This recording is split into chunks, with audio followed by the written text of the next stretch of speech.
Good evening, Vikings fan. Justin Jefferson has been signed, has been extended. So it's a very happy Mike on the Vikes. Welcome. This is the Mike on the Vikes podcast. If you're on YouTube, feel free to hop in the chat and express your excitement because it's the only thing you should be feeling right now. And I'm going to talk about why, because Justin Jefferson is back for good for a while, I should say. Maybe not for good, but for a while. And it's time to hit the ground running and get McCarthy up to speed so we can have an offense for the future. But we'll get into that in a little bit. The contract itself, 4 years, $140 million, so it's enormous. But like I said, I'm going to talk about that in a little bit. The only other newsy item I kind of was going to mention was the Winter Warrior uniform, which I was laughing to myself because I thought it was fake. I thought it was one of those things where a graphics person kind of doctors an image of their own and says, hey, wouldn't this look cool? And it did, but I just didn't think anything of it. Then I started seeing it posted more and more, and then I finally went to Vikings.com and confirmed it, that the Winter Warrior uniform is going to be used sometime in December.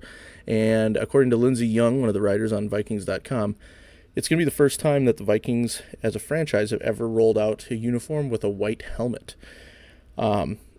Excuse me, and so that'll be kind of exciting to see that. They do look kind of cool. I'm probably more on the purist or older school side of things for when it comes to uniforms, but they look cool, and that's not something I'm ever going to really lose any sleep over, if you will. So the Winter Warrior uniforms. By the way, this is Mike on the Vikes podcast again. I think I already mentioned it. At JLime8 on Twitter if you want to come celebrate the Justin Jefferson extension, among other things. But either way, thanks for being here.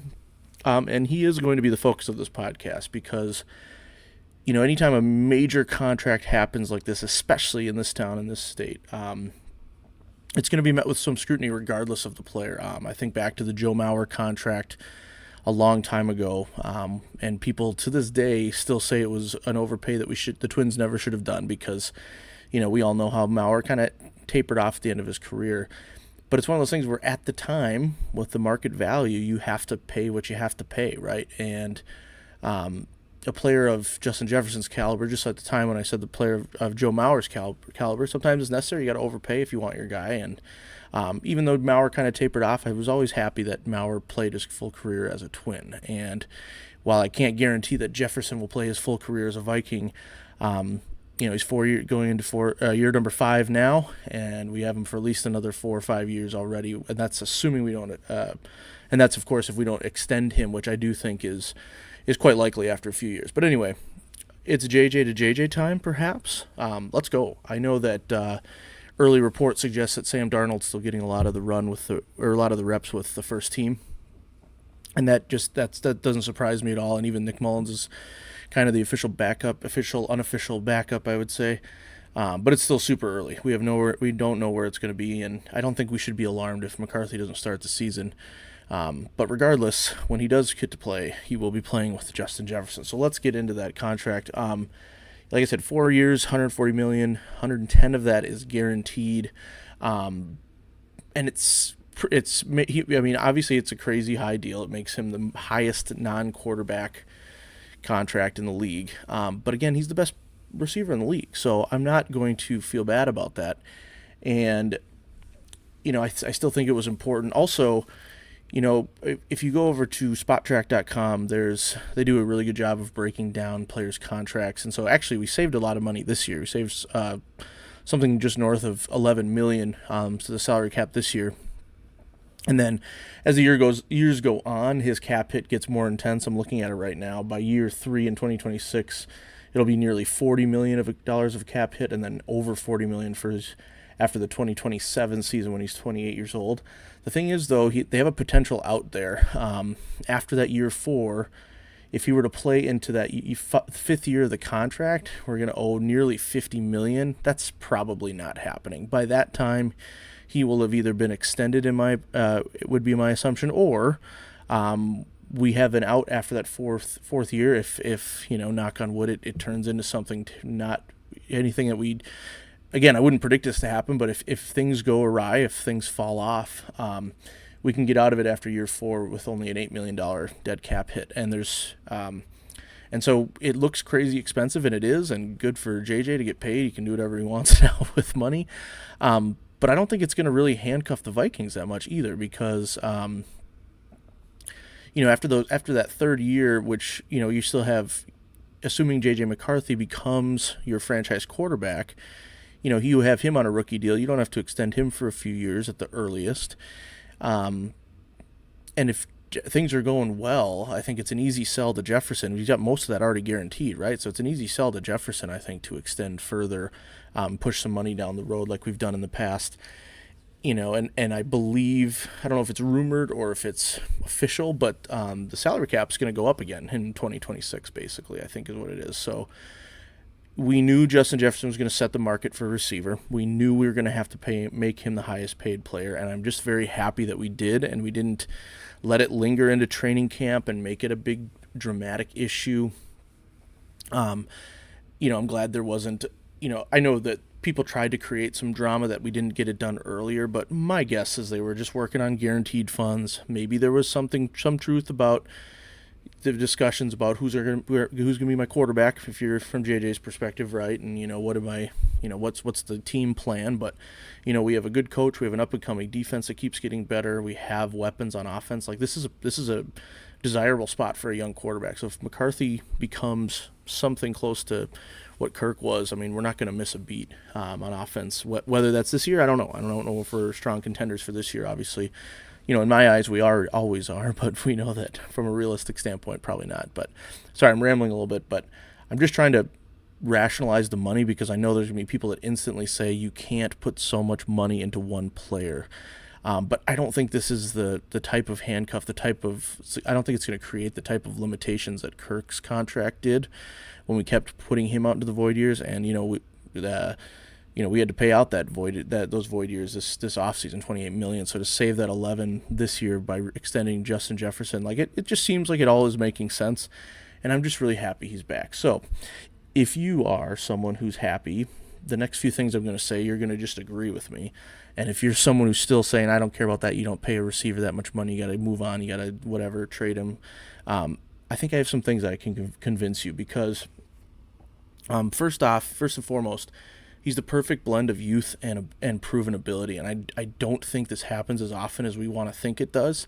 You see a receiver burst onto the scene, something, there's a bunch of examples. I can't think of one off the top. I'll reference, one of my friend's podcasts, Simon Short podcast. Shout out Simon Short. Him and my friend Ben Parker were talking about Odell Beckham really only had a handful of like really elite years of production, and after that it was very pedestrian. And so certain players get a little bit more time in the limelight if they have a flashy burst onto the scene. But it's not always something that lasts. And with Justin Jefferson, you have a 25-year-old receiver who has not only proven himself in the biggest way possible, and then is still on the right side of 30. This is exactly how you draw it up. You get the most out of his rookie deal. I'm going to talk about how we've already done that in a little bit. Most out of his rookie deal. You sign him to his big contract when, theoretically on paper, yeah, sure, things can go bad that you can't foresee.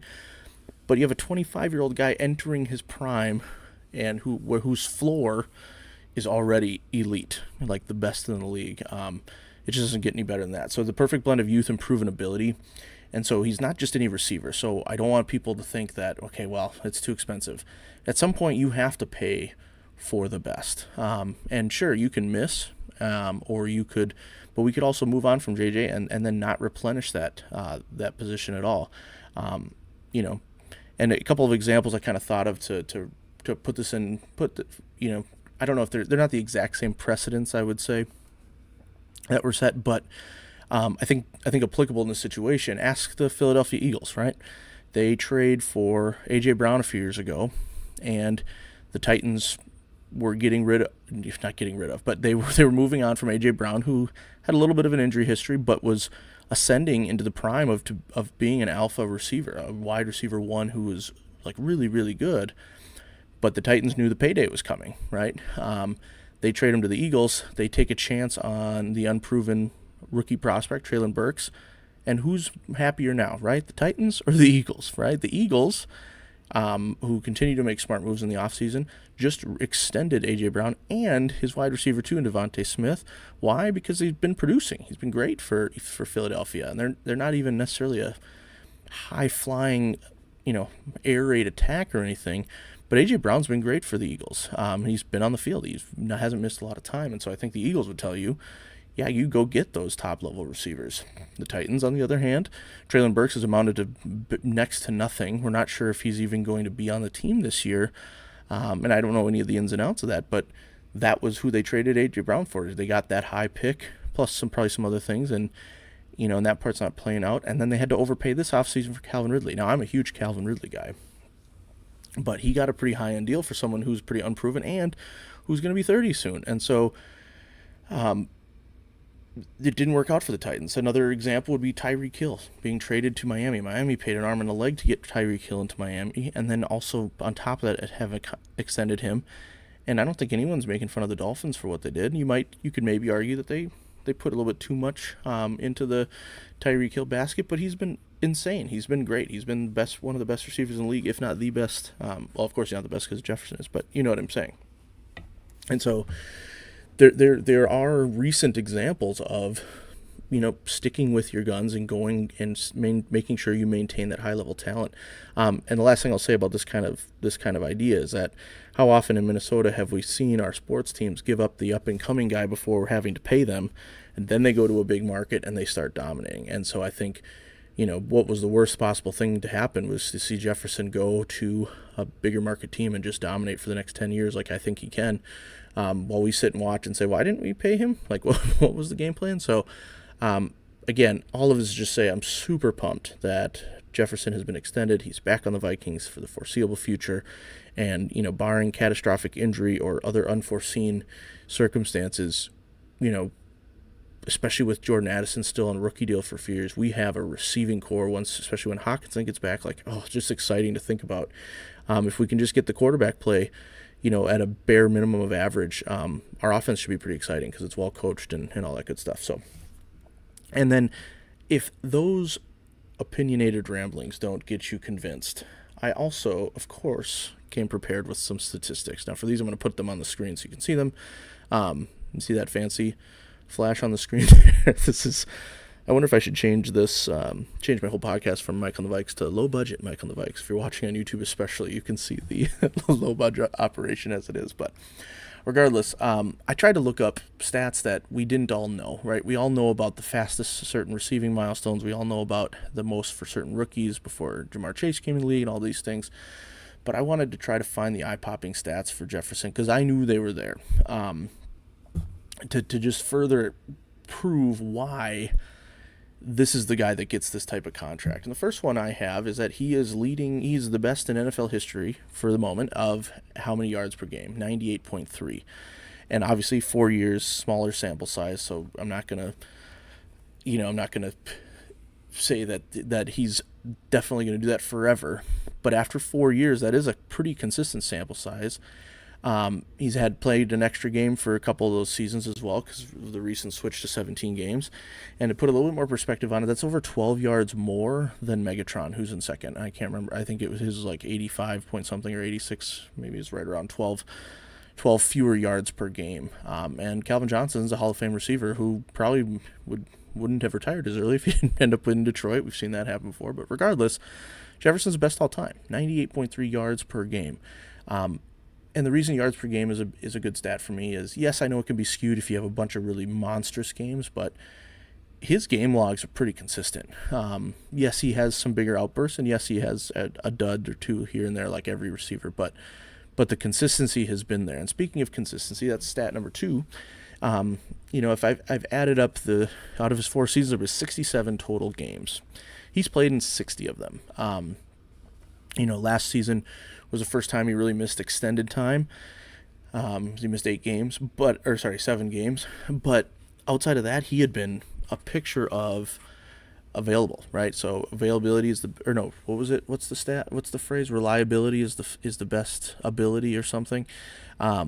He's always on the field, knock on wood. And so if he can maintain his health, this isn't just a guy that has a big season or has a big few games, and then he's got to rest his hamstring for 4 games. Like, he's on the field all the time. You cannot plan too much. You can't avoid him if you're a defense, and that's huge. Stat number 3: he's had not just 1,000 yards every season in the league, but he's had at least 1,400 yards in 3 out of his 4 seasons, and last year he still eclipsed 1,000, and that was in just 10 games. So obviously he would have done that again for this 4th season had he not gotten hurt. And so, in this day and age in the NFL, 1,000 yards receiving isn't. I don't want to say it's not impressive, because I know it is. But from a stat standpoint, you look at a number 1 receiver getting 1,000 yards, you're like, okay, yeah, that's what number 1 receivers do. And so I just wanted to point out that he's not just getting 1,000 yards; he's getting 1,400 yards. That's a that's a huge clip. I don't know what I'm trying to say there, but the point remains, right? Stat number 4 for you is that he led the NFL in yards per touch in 2 years, back-to-back years, 2021, 2022. And if you look at the leaders for yards per touch, it definitely fluctuates, and it's not like he set the record for yards per touch necessarily. The reason I like that stat is winning that 2 years in a row, again, speaks to the consistency, and I just wanted to find a time to work this in. When I watch Justin Jefferson play receiver, it's not just that he puts up the gaudy numbers, it's not just that he has the flashy touchdown plays. If you watch him on a play-by-play basis, he's getting open. He makes the catch. He always squeezes forward for an extra couple yards. He's never going backwards and losing yards. He's got sure hands. It's really fun to watch. And I'm sure, brighter minds than I who know, the receiver position better than I do, probably look at him as kind of a template. Like, he just is so impressive, so smooth, so natural. Everything seems to come so naturally to him. So when you lead the league in yards per touch, I think that puts you in some rare company, even though the number of who leads that category definitely fluctuates year to year. So I'm not saying that he's, setting records in that regard, but I mean, I just thought that was noteworthy. And then, the other thing I like about this whole extension thing, I know this is the era of free agency. No one expects players to stick with one team for the whole time. Fans sometimes just like a team because it's got their certain player, right? They have, people have their own brands. Like, it's one of those things where the times have changed a little bit in that regard. However, when a player has done what Jefferson has done for a team, like he's done for the Vikings, you can't help but get a little bit attached. And so my 5th stat for you is that Justin Jefferson needs just 1,000 yards. I say just, like it's a given, but if he gets 1,000 yards at the bare minimum this year, that puts him 4th above Adam Thielen in Vikings all-time receiving yards category, right? So that's just 1,000 yards, and that would be in his 5th season. So again, the sky's the limit, and I'm not saying he's going to get to, Moss's yardage or Chris Carter's yardage or 1,000 receptions like Chris Carter. We'll have to see. And I've talked to people too that, Jefferson can't really get to Moss in their opinion because of the way Moss changed the game, the way Moss was in a different era, and I totally get that. I would never, try to make the comparison or on the fly. I'd have to really look into it, but.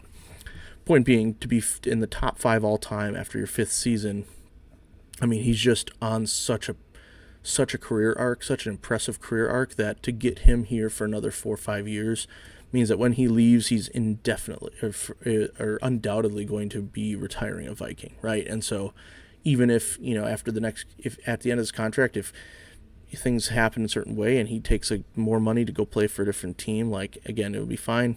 It'll be sad to see him go, but at that point he will have played 7-8 years here. He will have established himself in Vikings lore, and so I love that we got this maiden contract for him. And again, in my head, because of all the guaranteed money that he's getting now, and because the salary cap's going up, I could very well see him getting a 3rd contract here. Or extension, or building it out into some void years. Once we get up around that time, if we have to make a decision about J.J. McCarthy's 5th-year option and extending him, and et cetera, et cetera. So, again, the 5 stats that, if I hadn't convinced you already that this was great, this is just a celebrate Justin Jefferson episode, by the way. So I hope that works for people. Again, come at me at JLime8 on Twitter on X if you if you agree, disagree, want to celebrate, or you want to tell me my stats are messed up. But again, NFL best 98.3 yards per game, 60 out of 67 possible games played, 1,400 yards or more in 3 of his 4 seasons, receiving yards, that is, of course, and only didn't get there last year because he got hurt, but he still eclipsed 1,000 yards, led the NFL in yards per touch 2021 to 2022, and he's going to be in the top 5 of Vikings receivers in terms of career yardage if everything would go to roughly to plan this year, right? And so that's about as impressive as a start as you can have, and that's been well documented on, if you watch any Vikings telecast, right?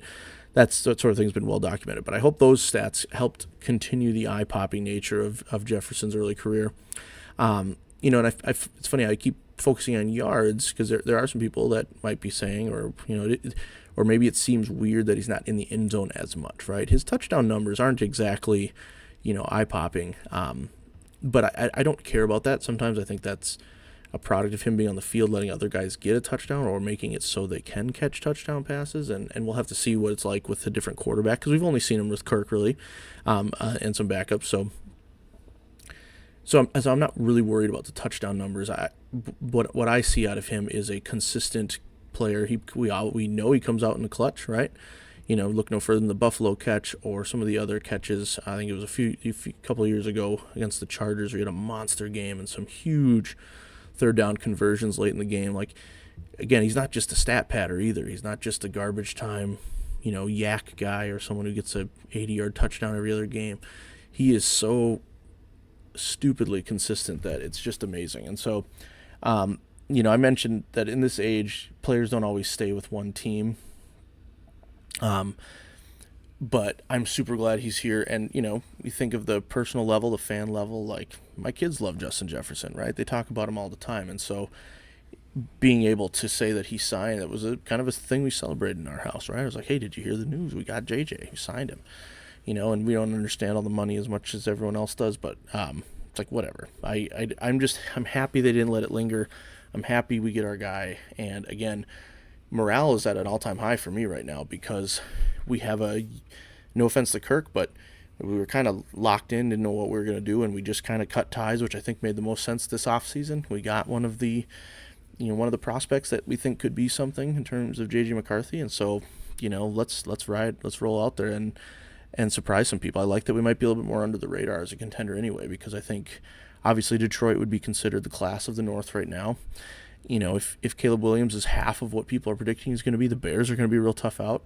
The Packers have an up-and-coming offense. Like, the NFC North is legit. I think I've said it a bunch already on this podcast, and I'll probably say it a million more times before the season starts since one of the teams falls off inexplicably. But, the Vikings have a huge uphill battle, and it's not out of the realm of possibility that we finish last in the division. But I think if we get quarterback play that's solid to go along with our better improved defense and our still Brian Flores-led defense, I think we can expect a big year from Jefferson, and hopefully the start of the JJ to JJ connection.